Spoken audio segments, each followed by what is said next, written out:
اور دولت کے انبار ہیں. عقل مند وہ نہیں ہے جس کے پاس جائیداد ہے اور جن کے پاس گاڑی اور بنگلے اور کار ہیں. عقل مند بلکہ وہ انسان ہے جس کے پاس اللہ رب العالمین نے سجدے کی توفیق اسے دے رکھا ہو. عقل مند انسان وہ ہے جو اپنے وہ آخرت کے گھر اور اندھیری کوٹری کا انتظام وہ دنیا میں کر رہا ہو. عقل مند وہ ہے جو مرنے سے پہلے اس کی تیاری کر رہا ہو. عقل مند وہ ہے جو اللہ اور اس کے رسول کے فرمان کے مطابق اپنی زندگی گزار رہا ہو. عقل مند وہ ہے جو اللہ کے رسول کے بتائے ہوئے طریقے پر اور نقش قدم پر چل رہا ہو. عقل مند وہ انسان ہے جو اللہ کے فرمان کو اپنا رہا ہو اور اسے گلے سے لگا رہا ہو. عقل مند وہ نہیں ہے. اور آپ بتائیے کہ معاشرہ جسے کامیاب اور عقل مند کہتا ہے وہ عقل مند ہے یا اللہ کا کلام اور اللہ کے رسول کی حدیث جسے عقل مند کہتی ہے وہ عقل مند ہے؟ کون؟ جسے اللہ کا کلام عقل مند کہہ دے، جسے اللہ کے رسول عقل مند کہہ دے، وہی عقل مند ہے. تو آئیے اللہ کے رسول نے عقل مند کسے کہا کہ موت سے پہلے جو اس کی تیاری کرنے والا ہے وہ عقل مند انسان ہے. اللہ کے رسول نے صحابہ سے کہا کہ صحابہ بتاؤ کون عقل مند ہے؟ کہا یا رسول اللہ جو بہت زیادہ نماز پڑھنے والا ہو. کہا نہیں. کہا جو بہت زیادہ کرنے والا ہو. کہا کہ نہیں. کہا جو سب سے زیادہ خیرات کرنے والا ہو. کہا کہ نہیں. کہا جو سب سے زیادہ خرچ کرنے والا ہو. کہا کہ نہیں بلکہ عقل مند وہ ہے جو مرنے سے پہلے اس کی تیاری کرتا ہو. اپنی زندگی میں بھی، نماز کی حالت میں بھی، تلاوت کی حالت میں بھی، تجارت کی حالت میں بھی، زراعت کی حالت میں بھی، کاروبار میں بھی، مشغولیت میں بھی، مصروفیت میں بھی وہ اس وقت کو یاد رکھتا ہو، اپنی موت کو یاد رکھتا ہو، اس لمحے کو یاد رکھتا ہو. وہی عقل مند انسان ہے. اس کو بزرگوں آج ہمارے اور آپ کا حال ہے کہ ہم تو دور بیٹھے ہیں. آج اگر انسان سب سے زیادہ غافل ہے، آج انسان اگر سب سے زیادہ غفلت میں ہے، اگر سب سے زیادہ کسی چیز کو بھول چکا ہے تو اپنی موت کو بھول چکا ہے، اپنی موت سے دور ہو چکا ہے. بزرگوں ہمیں چاہیے کہ ہر موڑ پر اپنی موت کو یاد رکھنا ہے، کیونکہ وہ تو ایک دن آ کر ہی رہے گی، اسے ٹالا نہیں جا سکتا ہے. میں نے آپ کے سامنے قرآن کریم کی آیت پڑھا کنتم خیر امۃ اخرجت للناس تأمرون بالمعروف وتنہون عن المنکر. اللہ رب العالمین نے ہم جیسے ناکارے کو، گنہگار کو، سیاہکار کو، بدکار کو کہا کہ کنتم خیر امۃ اخرجت للناس کہ اے لوگوں ہم نے تمہیں بہترین امت بنایا ہے. اپنے مقام کو پہچانو، اپنے مرتبے کو پہچانو، اپنی شان اور شوکت کو سمجھو اور تم کیا ہو اس کو سمجھنے کی کوشش کرو. اللہ نے کہا کنتم خیر امۃ اخرجت للناس کہ ہم نے بہترین امت بنایا ہے، تمہیں بہترین گروہ میں پیدا کیا ہے، بہترین اچھے لوگوں میں پیدا کیا ہے. کیوں؟ للناس تأمرون بالمعروف وتنہون عن المنکر. اس لیے کہ تم اچھی باتوں کا حکم کرو، بری باتوں سے روکو.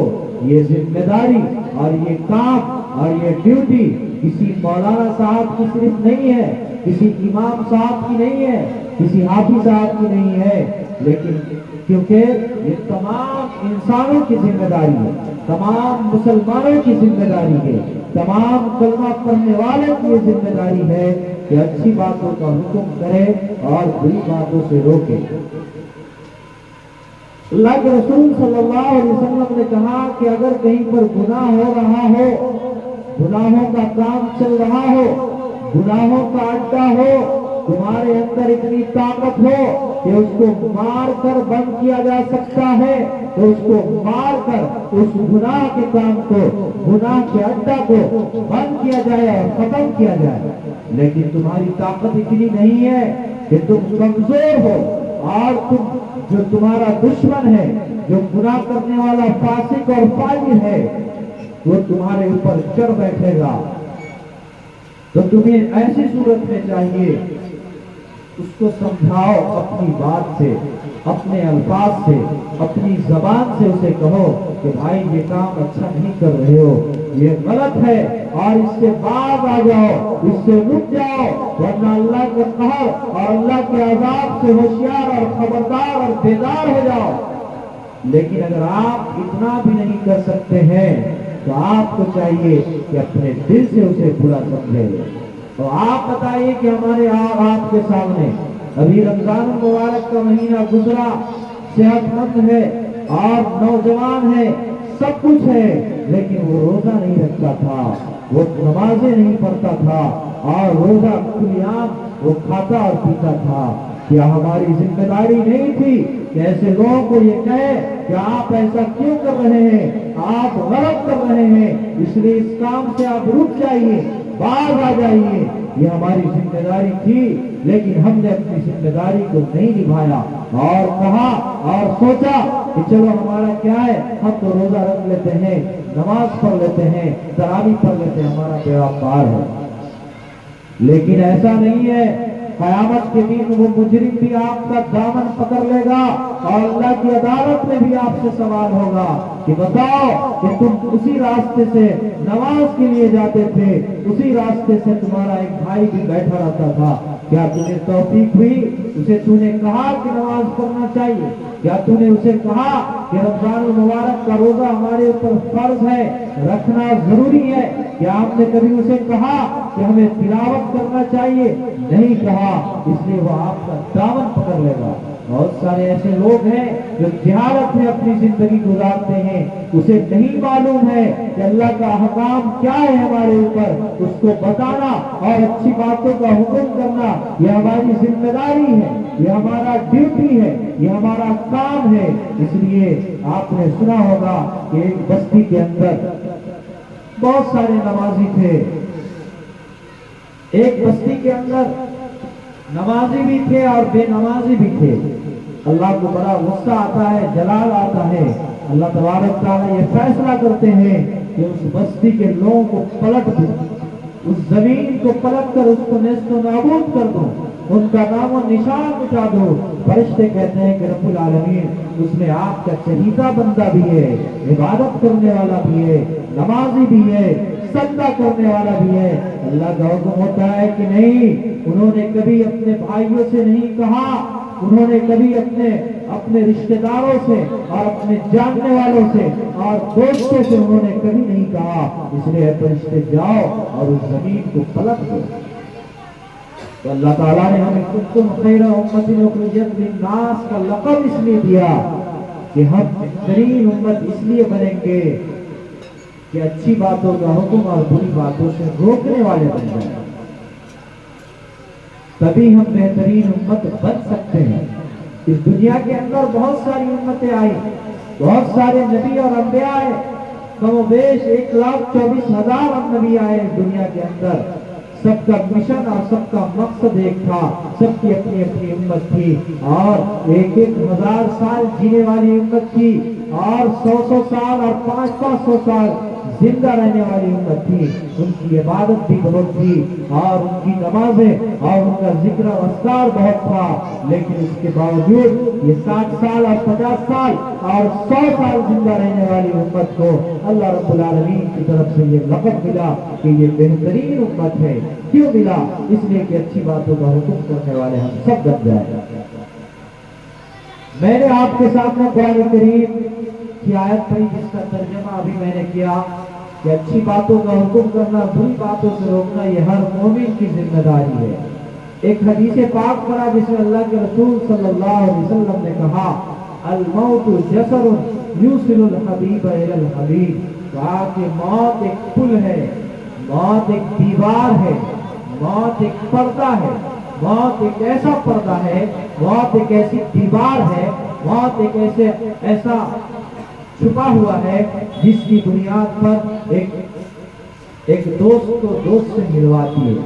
موت ایک دیوار ہے، جو دیوار ہٹنے کے بعد موت ایک محبوب کو محبوب سے ملاتی ہے، ایک دوست کو دوست سے ملاتی ہے، ایک چاہنے والوں کو چاہنے والے سے ملاتی ہے۔ تو ہماری موت ایسی کب بنے گی؟ جب ہماری زندگی خوبصورت ہوگی، جب ہمارا عمل خوبصورت ہوگا، جب ہماری نیکیاں خوبصورت ہوگی۔ اس لیے ہم اپنی زندگی کو سنوارنے کی، بنانے کی کوشش کریں اور چھوڑ دیں رسم و رواج کی زنجیر کو جو ہمارے معاشرے میں پھیلا ہوا ہے، اور ایسا پھیلا ہوا ہے، ٹوٹ ٹوٹ کر بھرا ہوا ہے، جو نکلنے کا نام نہیں لیتا۔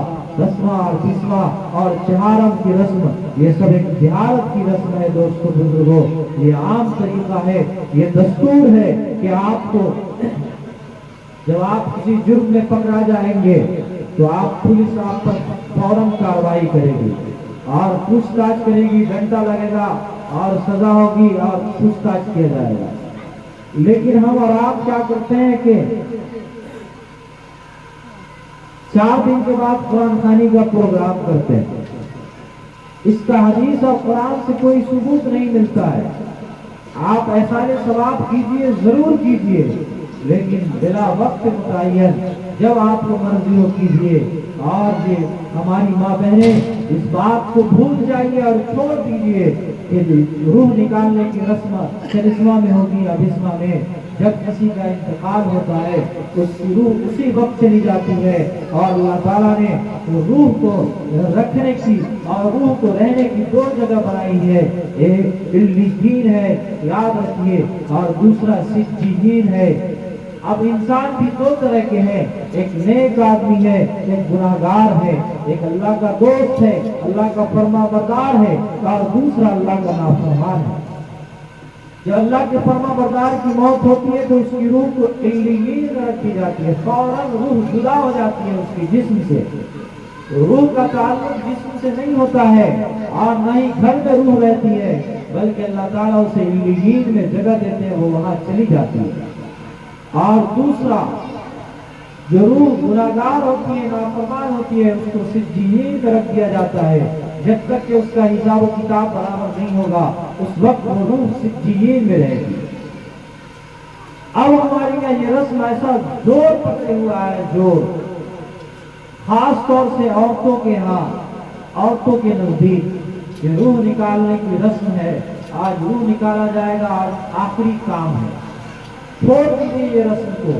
یہ رسم جہالت کی ہے، اور ہر جہالت ہمیں گمراہی کی طرف لے جاتی ہے، اور ہر گمراہی ہمیں اللہ سے دور کرتی ہے، اور ہر اللہ سے دوری ہمیں جہنم کے قریب کر دے گی اور جنت سے دور کر دے گی۔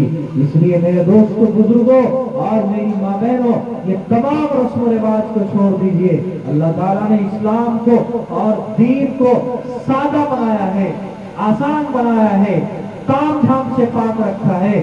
آپ دنیا کے کسی کونے میں چلے جائیں، اگر آپ جاننا چاہیں گے دین کیا ہے، اسلام کیا ہے، شریعت کیا ہے، قرآن کیا ہے، تو آپ انڈیا میں رہیں، پاکستان، انگلینڈ اور بنگلہ دیش کہیں چلے جائیں، امریکہ میں، آپ کو دین اگر ہوگا تو وہی ہوگا جس کا کلر ایک ہوگا، اور جس کا جو ایک جیسا ہوگا، اور اگر اس میں کوئی رد و بدل ہوگا تو سمجھ لیجئے کہ وہ دین نہیں ہے۔ مثال کے طور پر نماز یہاں ہم لوگ پڑھتے ہیں، یہ ہمارے لیے فرض ہے۔ دنیا کے کسی کونے میں چلے جائے، آپ کو نماز فرض ہے تو ہے، اس میں کوئی رد و بدل نہیں، کوئی کٹوتی نہیں، اور کوئی اختلاف نہیں ہے۔ نکاح سنت ہے، یہ پوری دنیا کے لیے ہے، اس میں کوئی رد و بدل نہیں، اور کوئی چینجنگ نہیں، اور کوئی اختلاف نہیں۔ جنازہ پڑھتے ہیں، اس میں کوئی رد و بدل نہیں اور چینجنگ نہیں۔ پتا چلا کہ یہ دین ہے، اس کا کلر ایک ہے اور اس کا رسم ایک ہے، جو ایک ہی جیسا ہے۔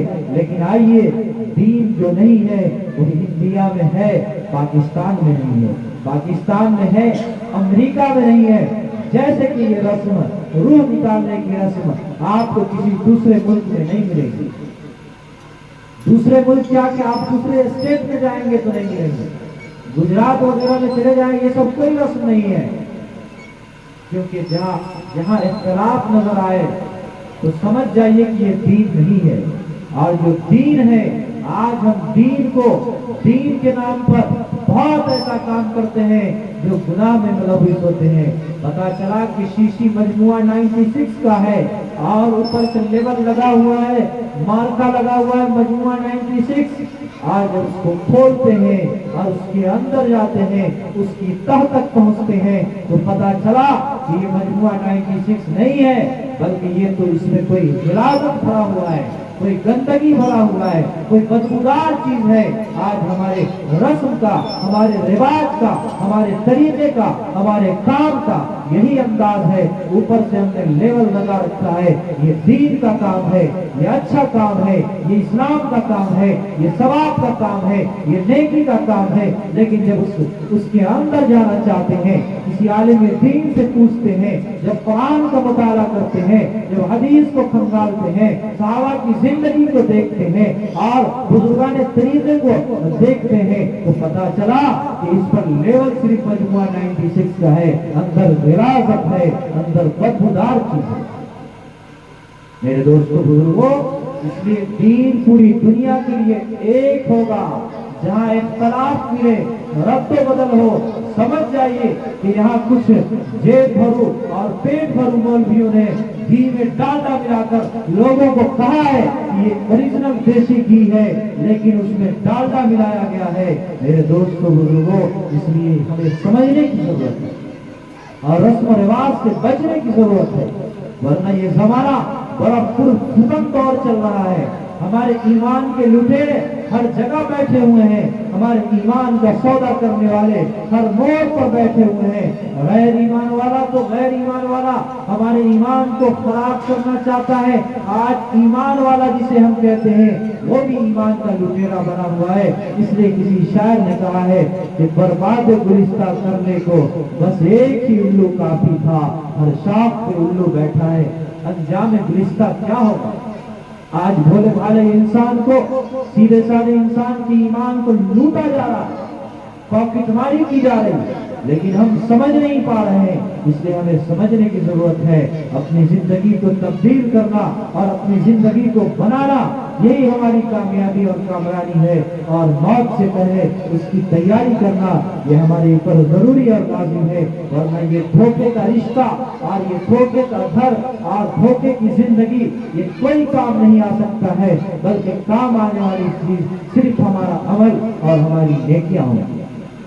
اللہ پاک سے ہم سب دعا کریں کہ رب العالمین ہمیں بھی اور آپ کو بھی عمل کی توفیق عطا فرمائے، آمین۔ وآخر دعوانا الحمدللہ رب العالمین، استغفر اللہ ربی من کل ذنب واتوب الیہ۔